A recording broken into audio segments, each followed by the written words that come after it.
Ada Kunabi, a research analyst from the financial derivatives company, joins me to continue our conversations on the oil markets. Good morning, Ada.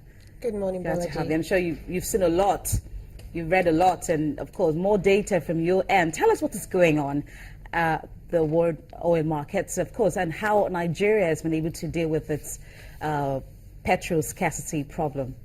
Well, it's no news that the oil market is still very volatile. Prices are gaining some momentum because of the dovish comment from the U.S.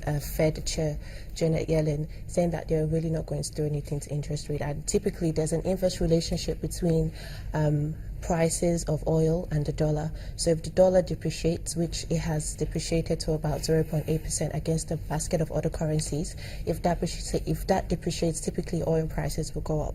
And the EIA released a report that the crude inventories actually rose by 2.3 million barrels, much lower than most analysts anticipated. That is what is making oil prices go up at this moment. However, we still expect volatility in oil.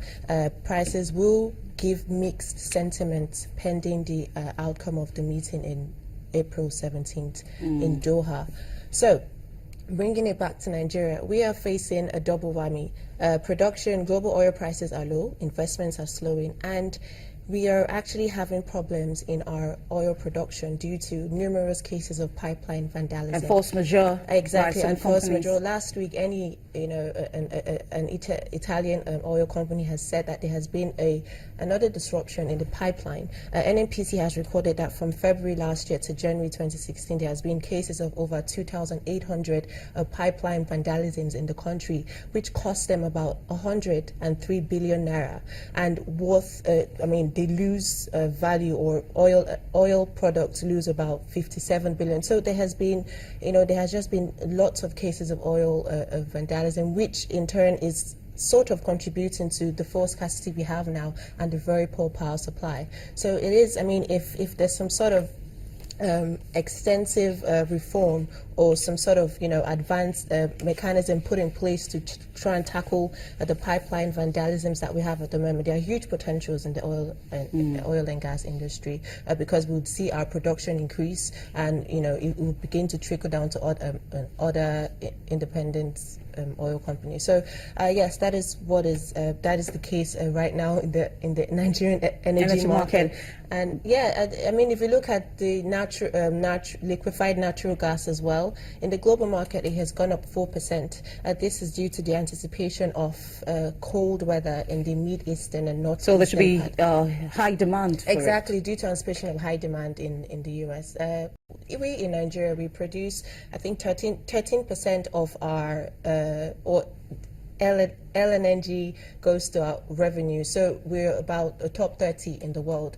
And we still have the issues of vandalism, so we still have our gas pipelines being disrupted as well. So vandalism both in the oil and also yes, the gas sector. In the gas but sector. I want to ask you, the NNPC GMD has talked about frequent, provision of petrol that will only take place from April. We're just a few hours to April. But how do you think the sector is taking this news, that everyone has to wait till when the NNPC, which seems to be the sole importer of refined crude at this time? I understand. I believe that they as well are doing their possible best to see if they can pass this on to the Nigerian citizen. However, I believe they're actually going through some challenges as well. The NNPC takes about 75% of the distribution, while the other independent marketers about 25%. But then the independent marketers are still having difficulties accessing the dollar to import. So I believe that should be one of the reasons as to why there's a lot of pressure on the NNPC to try and supply petrol to the public, because the independent oil marketers are not doing as well as they used. And prices, petrol prices are going off the roof. You hardly, if you want to buy petrol at 86 naira per litre, you have to queue for 10 hours. Okay, I'm exaggerating, but for 7 hours. But then prices are from 120 naira to about 200 naira. That's crazy. And the black marketers are making huge money off this, taking advantage of this. 5 litres go as high as 700 naira to about 2,000 naira. So it's crazy, and this is slowing businesses all across. It's slowing productivity. The country is sort of crippling because of this fuel scarcity. We hope that as we count down to the month of April, things get better. We get better. Yes, hopefully. As promised by our NNPC GMD, who is also the Minister of State for Petroleum Resources, Ada Konobi, research analyst with the Financial Derivatives Company Limited. Thank you so much for having me. coming on the program.